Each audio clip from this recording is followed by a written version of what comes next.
So, abali ku YouTube. Hello, how are you? Fedro ntushiriga kwa terashireda. Sometimes abazayi tutago kuumuza ku birowoozo. Mukama atwongere oba amagezo okutegera n'okumanya engeri tukuzaamu abaana. I'm so happy to look around in Godfrey Kuteesa. Yogede butufu, right? Bulungi.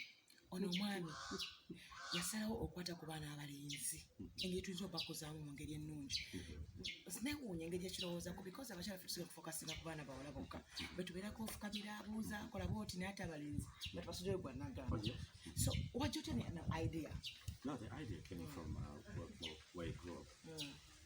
My mom was left with us, 5 of us. So she was struggling to understand what is going on with me. I was the firstborn male. I wasn't the firstborn. I'm not the firstborn, but I was the firstborn male.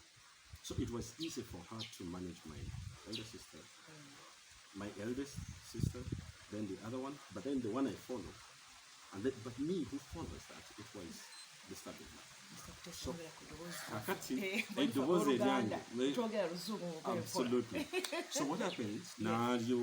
Nabiranga nsindikiriza okugenda eri bakojja bange. Kati netandika okufuna embeera ez'ekirenzi. Nze ndi wakusatu.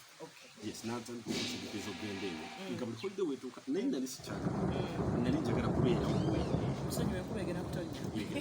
Yes, nali njagala kubeera wuwe. Ewaka. Siwe naye ewaka. Naye nineso nkizudde kati nti waki nali nnimira nnyo ewaka.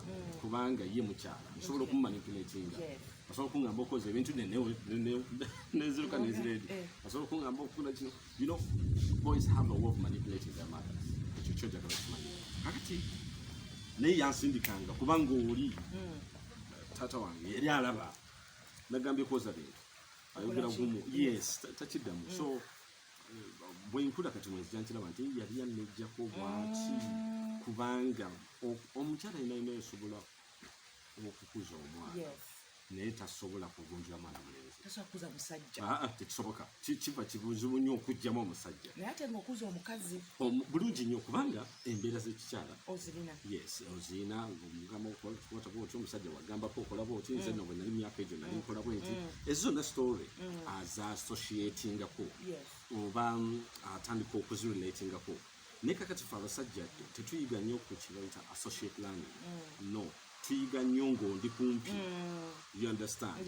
Nga waliwo influence.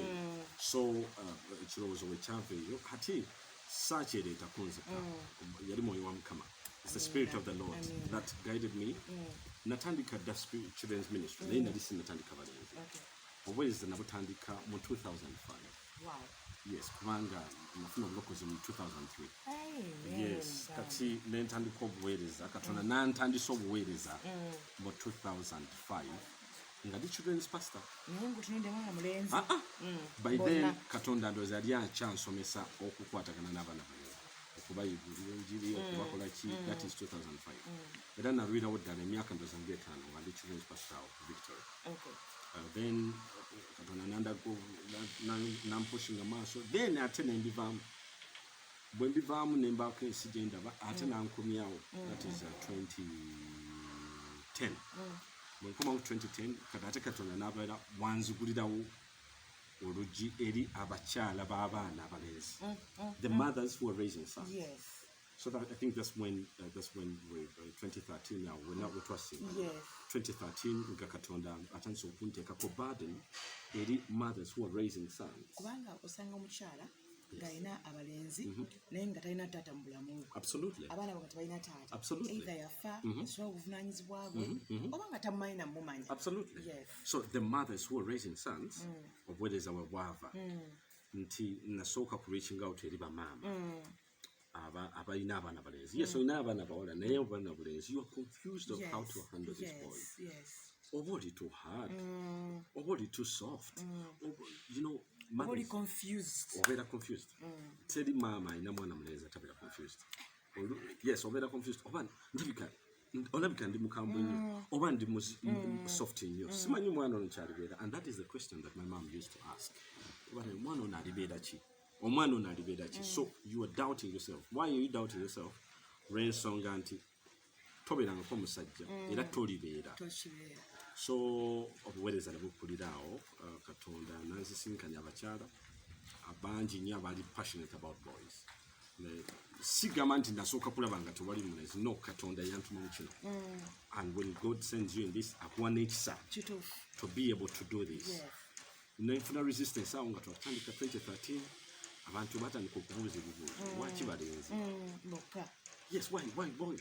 Anti eyo era jjukira mwalingamu ebintu yes, kituufu. Naye nayo nengamba nti, but why not boys? You know? Yes. Why not boys? Singa kino kibadde kyabawala mwandibuuza why girls? So netandika okulaba nti abalenzi bali marginalized. No one is talking about it. All of a sudden mukama n'ambikula amaaso okutandika okulaba ekyo. Then ekigenda kikula, so many years down the road, tutandisa okufulumya abaana kati ku university, batandisa okudda okubeera ba instructors. Yes, they're instructors. Bali abroad, but you know they're everywhere. Yes, they're everywhere.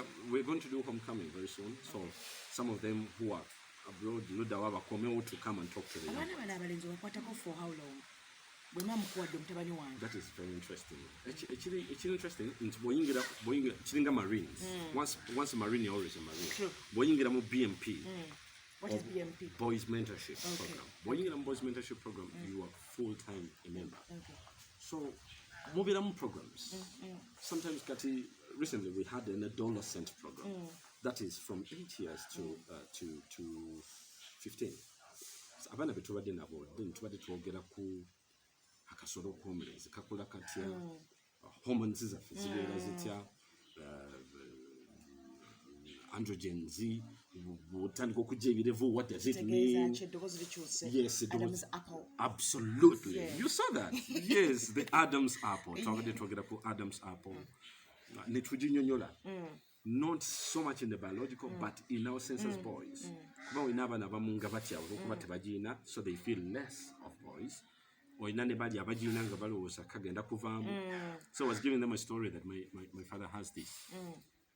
Kati buli nakalaba nga I was in P5. Buli nakalaba nga alya nga mutunira nnyo nga manyi agenda kameketa. So I was, yes, agenda kameketa.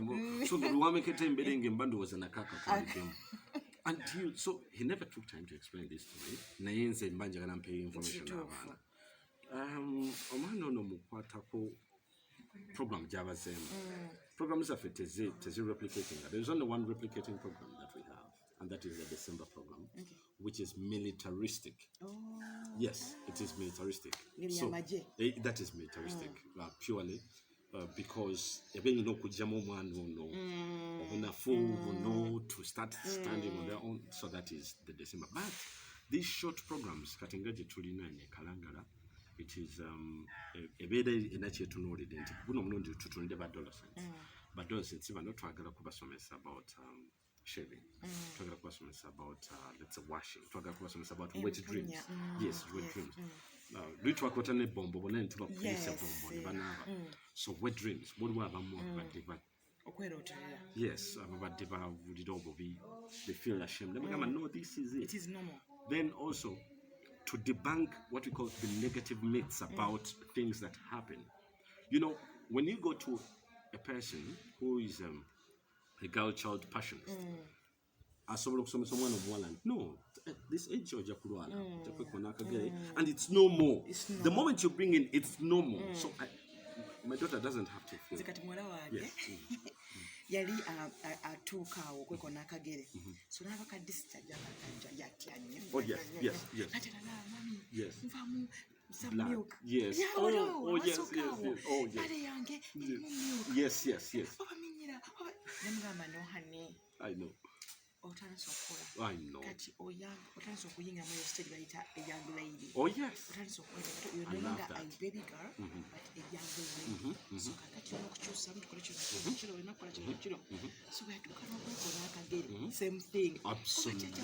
Mami, sina pain. See blood. Yes. Why? Because I'm a woman. Yes. But for a boy, it is easy. I can't. Yes. Now, you see now, nemwene wetubadde, nemwene gye tujjamu. Waliwo party gye twatuukanga. I have to teach them about girls. Yes. Yes. Oh, Yes, okay. you have to teach them about girls. That, you know, ne bw'oba otuuse mweno age n'otandika okufuna wet dreams. Yes. your sister at that age ajja kuba ataafu afuna kino. You understand? That is one. No, as long as you don't you normalize things. Yes. Tetwagala ku normalizing this thing. Yes. And I think that's one of ekintu ekitono nnyo kye twamisinga abazadde baffe kye bamisinga bedda. Waliwo ensonga zibata tayogerako. Alitoba empisa, yes, oba ensonyi. Naye ati kati generations have changed. We have to talk about these things.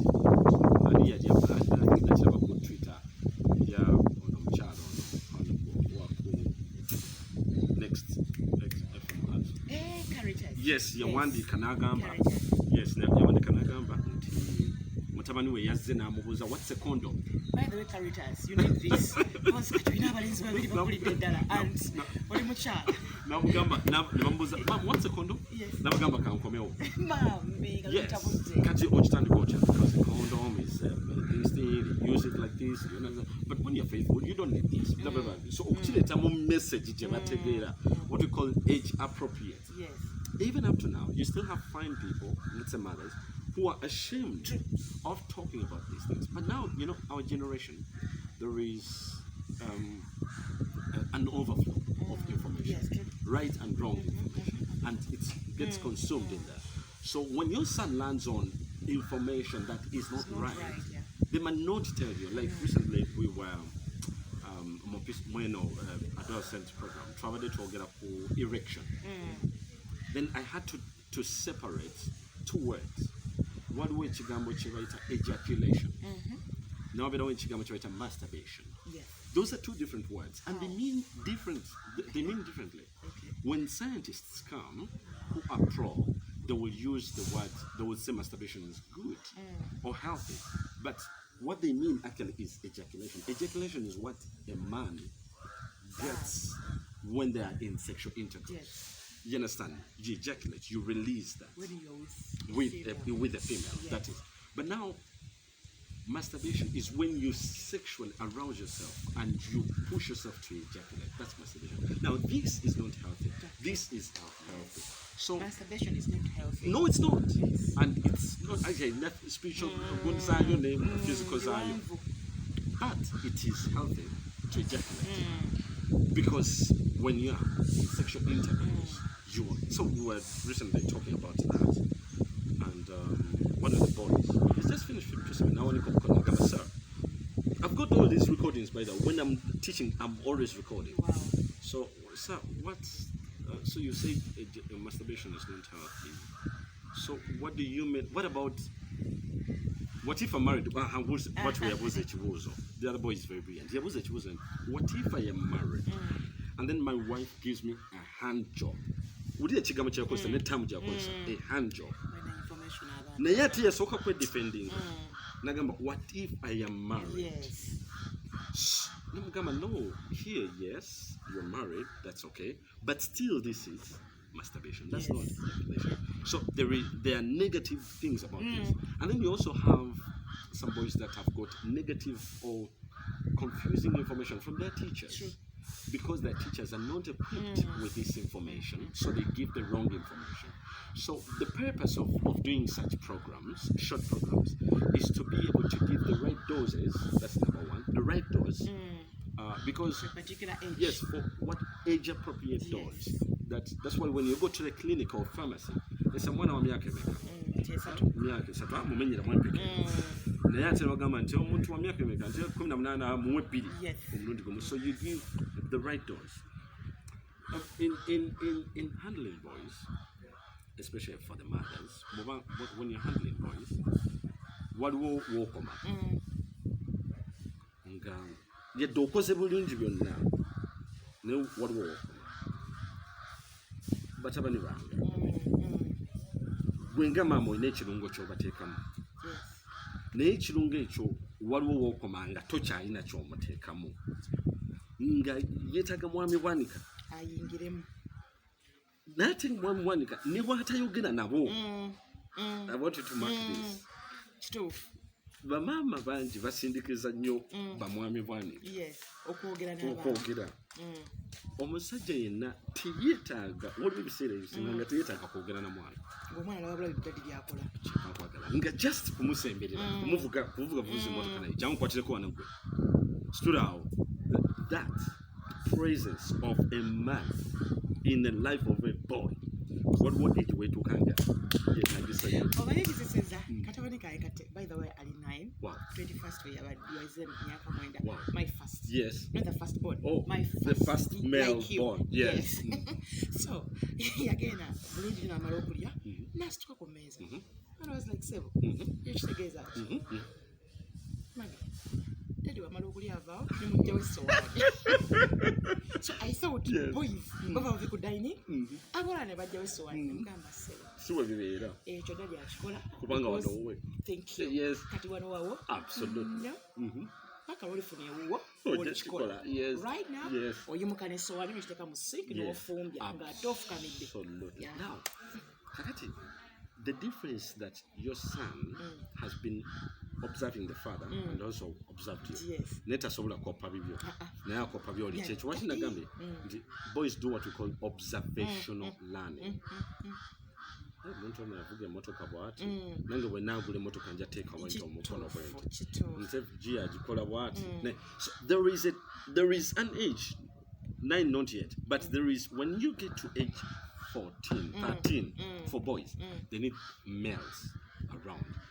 Chitwachi owulira nnyo abazadde mu myaka eyo who are single mothers nga balina abaana balenzi batandika okuba n'abaana nabo mwana atandise okunsumbuwa yes bw'omugambako tawulira yes the language you are speaking the language you are speaking is so encoded nti tayinsobola gitegeera oyogera nga mukazi kituwachi abamu batandika okubanyooma abamu ne batandika okuba namugambye eddajewo ebintu adde eno so simanyi kyakola nze omwana akoze atya but you are not a man or limit at this stage and age he's expected to hear commands abantu bagambe tulikalangala tulikalanga provide sand lodge white rifanani ngawo kemuulirako n'ebyonyi ebikaaba oh my god breeze ennungi nnyo kakati eri gyendi eri ewanga ate ninayo abalenzi era ojja kujjayo balabe nga tonnaddayo kanokawo nja kukima kakati ninayo abalenzi bakera ku makya ne bagenda emugga yes ne bagenda emugga era ojja balaba bakera ku makya ne bagenda emugga bwe bakomawo nebo omunayoza ebintu omugga batwala ebidomola yes they take jerrycans you're going to see that yes waliwo omwavadde mu diaspora bamulese ng'omulala baawano so kati bwe bamala bwe bakomawo okukima amazzi nga bagateeka mu pipa waliwo pipa ya toy waliwo pipa gye tukozesa nowaggulu so nga bwe bamala okujjuza ng'oli akwata ebintu oli ng'akwata olweyo ekintu ekyo ebidomola nkyagadde nnyo olw'ensonga nawulirako nga bagamba nti omulenzi ono lwasitwa bati ebidomola alina muscles zakola ez'omugongo ziyamba nnyo hand muscles buli activity ekolebwa ewaka ku mwana omulenzi n'omwana omuwala naye buli activity ekolebwa omwana omulenzi era kyemuyamba there is no activity that doesn't help kubanga amaanyi ag'omukifo ageetaaga omwana omulenzi kasita hormones zitandika okweyongerayo alina okufulumya amaanyi ne buli wabeera ng'akyusa bukyusa channel afiirizibwa ontegere so mbadde nkuleetera nti eri gye bali buli omu waamala ne bafumba obuugi ne wabeerawo asiika muogo ku masiga fortunately tukozesa masiga wali ogenda kulabawo fortunately buli kimu kyonna kyonna masiga oli ng'agenda ajjayo muwogo waliwo of course abayambako ogenda ogye muwogo bamusimye bamuwaase this now we are preparing let's say for brunch bwe tumala ekyo nga bagenda mu nnimiro oli agenze fuuyira butunda ono agenze oba kati waliwo eddagala lyetwaleese eddala they are doing that they are participating in those activities omulala bwakiraba naye ate guno kuyambako okula ku bulamu obw'enjawulo kubanga they come from good homes then waliwo lwaki nkuleetedde ekyo nti omwana buli wakwata olweyo okwera n'alupushinga he's using these muscles These are the hand muscles. Now, the hand muscles are in charge of holding a pen. That's why most of the boys have got poor handwriting. Because they do not exercise with their hand muscles. Edda bakugamba nti abaana b'Ennamagunga balina handwriting game. Oba abawa balina handwriting game. Why? Because they exercised. Bali abasista basomesanga babawanga finger exercises. Omwana buli wakwata olw'enaayira olujja. Akozesa omukono. Absolutely. Omwana buli wakwata ekitiiyo. N'atiya. Emikono gino gikola. Absolutely. Yes, the biceps are working. You understand? The triceps are working. No one will know what I'm going to do. Afulumya man, not an go. You need boys to be tired. You don't need boys to be home humble. Boys need to be outside. Yes. Watch it.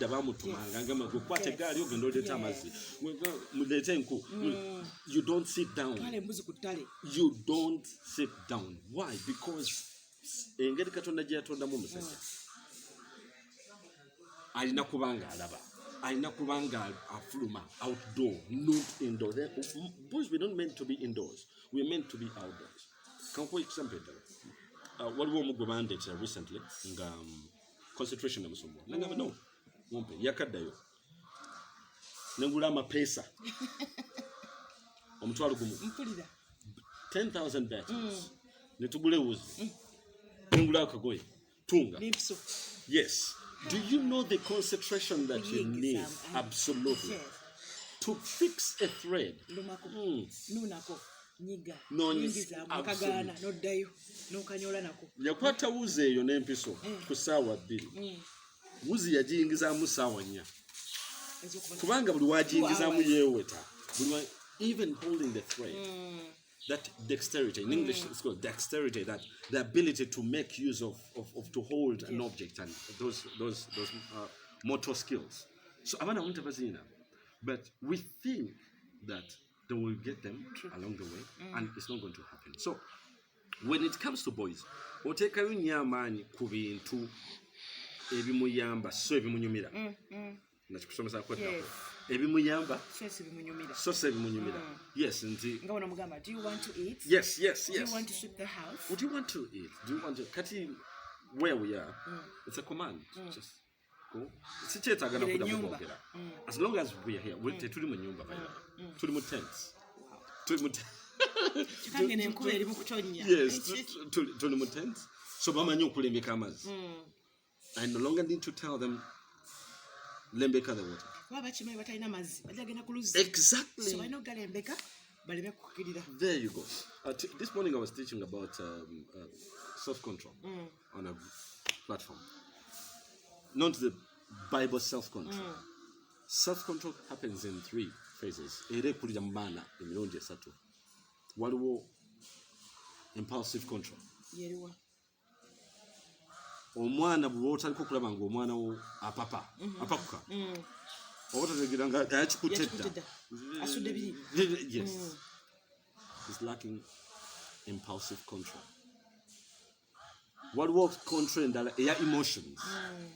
Nti omwana omubyemu empibiri n'olunaku lwe nitakomaawo n'asigala nga yeeyongerayo n'akita n'akaaba n'abunira neyeeyongerayo. That is emotion control. Naye ate waliwo n'ensooka enkulu ennyo ey'ebikolwa nti alaba abantu tasobola kuyitawo naffe abantu abakulu abantu alaba tasobola kuyitawo naye nawaganyawo emmotoka ye oba boda. Yes. Oba omuntu atatereera wamu aliko akatawuko yesooka mugenze wa dokita mutuddeko awo ngeno okulaba asituseewo akutte ebimuli by'omusajja. Yes. Now, self-control, omwana omulenzi agikuza paka 20 years. You have got until 20. Self-control is a skill. Nti pakuse tulakao. So what activities does this sobola okuyigiriza omwana self-control? Nagambye kutula. Now right now we're dealing with virtual classes. Abazadde abasinga, they have even had to hire a supervisor to come into the home to stand as the child is participating in the class. omwana alina self control, you don't need a supervisor. You don't need. So omwana tasobola kwetuuza neyeesirikira oba n'akola ki. Eno yonna wansi wajja tewali lugendo lumuyigiriza okunyweza sikiiru eno eya self control. Bwenga omuzadde otandika ogamba omwana wange nno alina okupakuka, kitegeeza kangende naye mu nnimiro atandika okulonda kijanjalo ku kijanjalo bwakiteeka mu ki yasiga. Yes. Bwanziika. Do you know what that means? You are wagenda nga kidiringa n'okumala ennaku 9 nga atoola kijanjalo bwakiteeka nga waba avudde ku ekyo najja nze ngulira ddala omuceere nga simulonde eri gye tuli n'ateeka ku lusaniya buli muntu n'alonda omuceere. Kulonda omuceere jjamu manyi otherwise mwa ogenda ogulya n'olonda. You're teaching, you are enforcing control. Obwongo buno atandika. How do you focus? Today you've got a lot of bakono bajja kubulira abalaba bungi eno naddala bali abroad. Abaana basinga obungi baba diagnosing nnyo with ADHD. What is that? Attention deficit hyperactivity disorder. Abamu ADD. Attention deficit disorder. Naye ADHD taterera wamu era wabeerako wano ajja kuba alina kaakono. Kati omwana bw'atyo bw'abeera mu kilaasi ng'omusomesa ayogera bwogezi tayinza kutegeera. Era bw'oba n'omusomesa oyo bw'otyo olina mufulumya bweru n'omukwasa ku kintu n'akiraba n'ayiga bw'akoma. Bw'omutuuza mu kilaasi tayiga. Abeera akoonakoona peeni, aba alina kaasamba. ADHD. Aba balina basunaasuna. Hyperactivity. Kati omwana alina hyperactivity. Abantu abasinga eyo mu nsi z'abazungu babawa amadagala. Brain calmers. Which become a little bit a problem mu bulamu bw'omumaaso. Wano emyaka gino egya wansi oba olina obusobozi obumuyambako kati nga batamani bange bwe balya 9 ne 8 oba 7 olina obusobozi obubateeka mu activities ezibuildinga entegera yaabwe. That's number 1. Ebintu ebyo bisinga biri home based. Nsalya cabbage. The activity eddakiika zokka zagenda okumala ne bwagisalako kitundu n'agita ng'omugamba nagamba okusala cabbage komawo. You are building what we call concentration, focus. Ngirira engano kuba talina gwagenda kwogera naye. This is an activity. You are teaching him to focus on one task at a time. So when you teach him to focus on one task at a time, emwaka gumwe maaso ojja kumuwa novel atuula agisome. You understand? If let's say you want to build the vocabulary of the boy, ojja kumaliza already waliwo skills ez'okuzizza mu bulamu bwe. Bino ebintu byenjogerako bisinga kubeera mu baana abalenzi. Omwana muwala ye kimwanguira. Sigambe nti kibeeramu naye kimwanguira. Because for abakyala tusinga kutunuulira bawala. Yes. Ne activities zammwe n'omugamba nti fumba. You're going to require concentration to prepare a meal. Nate najjukira naye. Asinga kulabira ku mami. Asinga kulabira ku nnyina nti mami ali mu kiyungu. Yes, najja n'abeerawo. So abeerawo awo. Association. Fe ate tukozesa nnyo observation. Bano abawala association. Moment gy'abeera naawe alaba. How many hours does mommy spend in the makeup? And I went, oh, I love to be like that. Kati fe.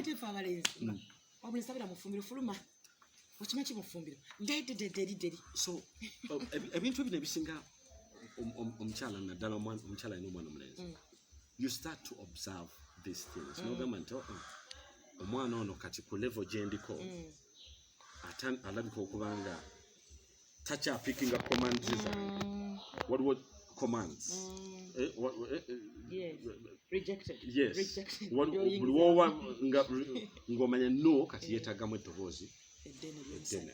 Kimu ekyokubiri abamu ku ffe tuli mu situation oba mu mbeera nga bataata b'abaana tetukyali nabo ate ng'oluusi twayawukanira ddala. There is no relationship oba tewali nkolagana. So bw'obeera ng'oli mu mbeera eyo teweesaka musango. Otandika okunoonyayo kino kankireete mu ngeri bweti nga sinakireeta. Abamu ku baana abasinga abalenzi ekibasumbuwa maaso eyo it's identity. okwezuula yes teyeemanyi kubanga oluusi yakuzibwa maama yekka jjukira maama yekka maama ekyokubiri nti maama yekka alina obuzibu waliwo naye watuuka n'abeera frustrated oba maama naye yatuuka naye namovinga on you understand which I always recommend so omwana ono n'atayezuula n'akula mu maka oba n'akulira omuntu atali kitaawe nga wamugana ogendako ewaabwe oba taata we toyagala kumanya ekino kyo kisoboka nga tomumanyi so watuuka kweyo stage waliwo kiringawo n'ogenda ku health center tu ne bagamba weeyongereyo kati te stage naye nga tonagenda ku health center osooka ku bukiriniki baba naye ninawana wempulira bagamba tukasobola oba tukasobola genda ku ddwaliro so kati ekintu bwekityo tekisobola kutreatingibwa just by these bandage programs obwenda okuddayo wansi ku lwaki omuntu ono akuze omwana ono omulenzi akuze yeekubidde oludda lumu yeekubidde oludda lumu olw'ekikazi ate naawe omaliriza toyagala kumuteekako weight y'amaanyi kamuleke akule kati bw'atuuka eyo maaso asumbuyibwa alaba banne bali outgoing yetali kimusumbuwa alaba banne they are behaving in a certain style wakikuba balinamu ingredient ey'ekisajja balinamu omusajja azaaba building kojjaawe absolutely mulimu ingredient ye ey'ekisajja teriimu ey'okwesalirawo ey'okweplaninga do you know that even planning for yourself is a skill you start young omwana yenayina wabaakula omulenzi waliwo time wogamba nti anedda kati wenoonyeza ekyokwambala naye nga waliwo emabega wewakimunoonyezanga you understand gyatuuka eri paati yo nayina gyatuuka otandika okumuteera obuvunaanyizibwa nti anedda kati wegolera engoye zo ekisenge kyogenda kyoza kisiimula ddi obuliri owakitobwaze otandika omumuteera yes sirigenda oyera olujja naye olujja lwaddi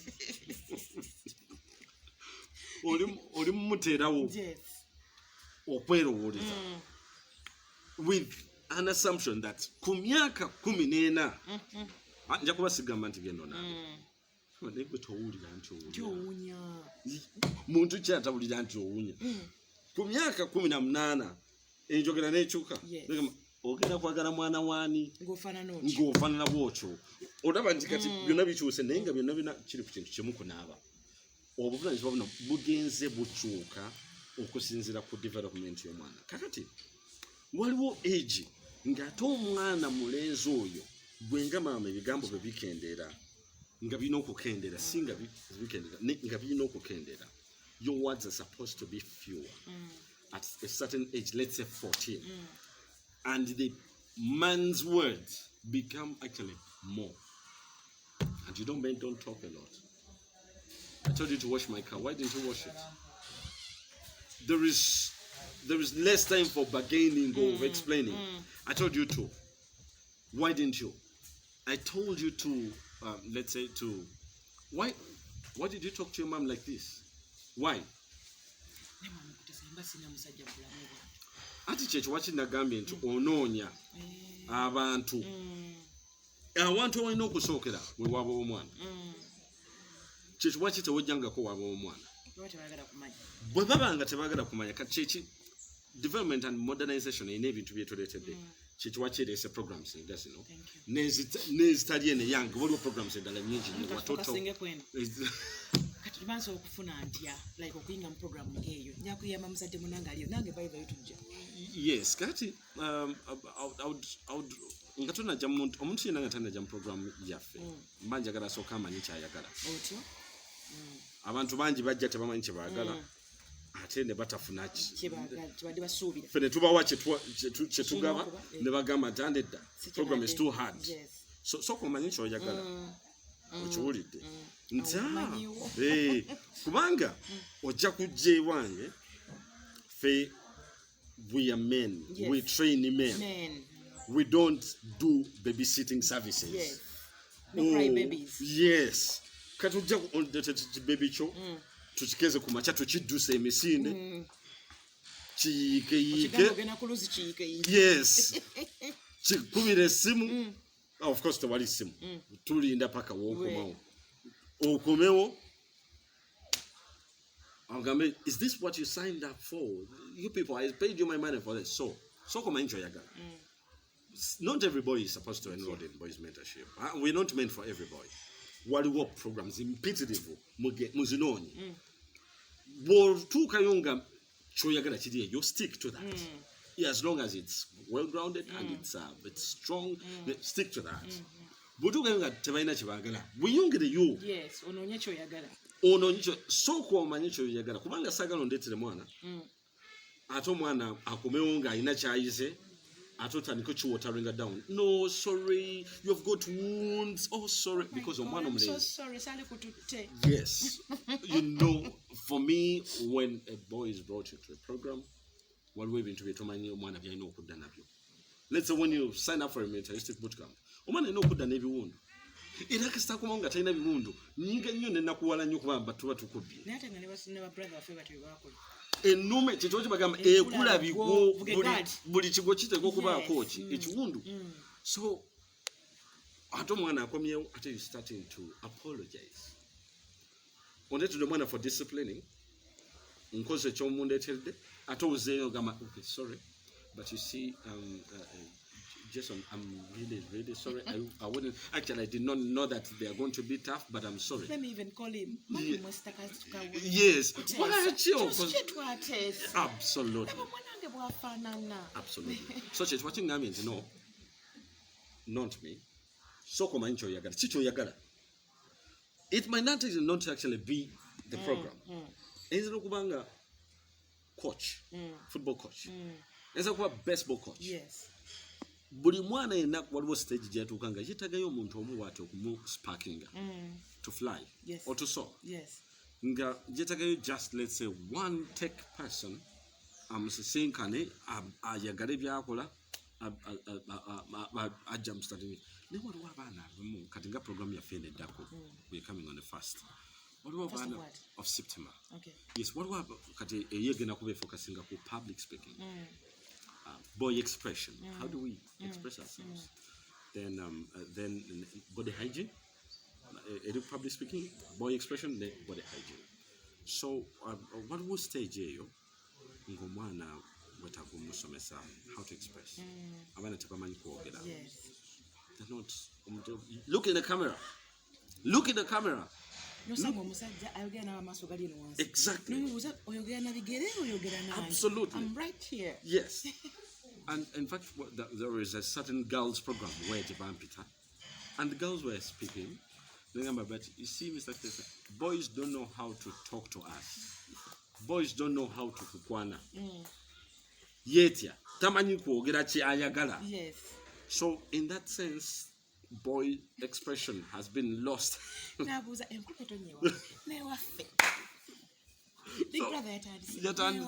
Exactly. So to what expression is so ebyo nebyo tutandika bisomesa mu program bonna buli wetujja nabo kaba kalina aim yako. That is one. Waliwo wali wenafulese njagala mmalewo wabadde ku body changes. In case a parent does not end up coming to a program, but talking about body changes with your son, that's very, very important. But also you to be equipped with the right information. No, you ask around. You ask around and you get to know about this. Okay. For example, the penis of a boy keeps changing. Okay. The way you are born is not the way you are right now. It keeps on changing. Okay. For example, I was teaching them about testicles, the balls, what they call the balls. One ball is lower than the other. Okay. Do you understand?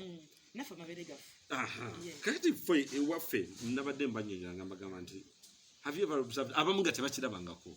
Then until I taught them that this is how God made us. Why? Because when you're walking, the balls is the more colliding. So one is lower, the number and the contraction of the scrotum.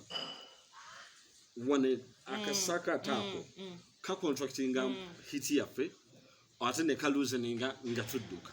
So imagine nga tudduka chichwachi one hangs lower than. So this is information, but you must be able to bring it in such a way that it is no more information to share.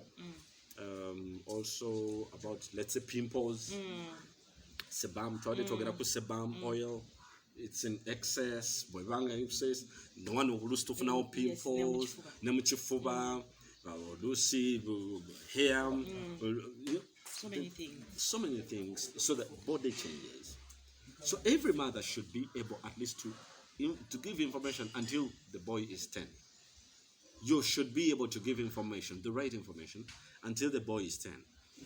After the boy is 10, kati bamwami wanika. Abamu kufa information tebagituwa. So yinza obutasuubira kuwa information eyo mu baana. Naye tujja kukola ekisoboka. Kulaba nti kale yogerako ne gundi. Kale yogerako ne gundi. Oba kandabe program eno. It's helpful programs like this one, Nojiraba, once in a while, which is something really good. But let's focus on building boys. Let's focus. If we build boys, we're going to have girls. Let's focus on building boys. Mr Kuteesa. But I'm just one Mose Aira. But I know about Jagala Mumbuze, one mother area chapatiko. Ono ye, Mokizamo information, they got a Kubana Valenzi. So, all your mother is a doctor, he is the right person. Oxins la Conze.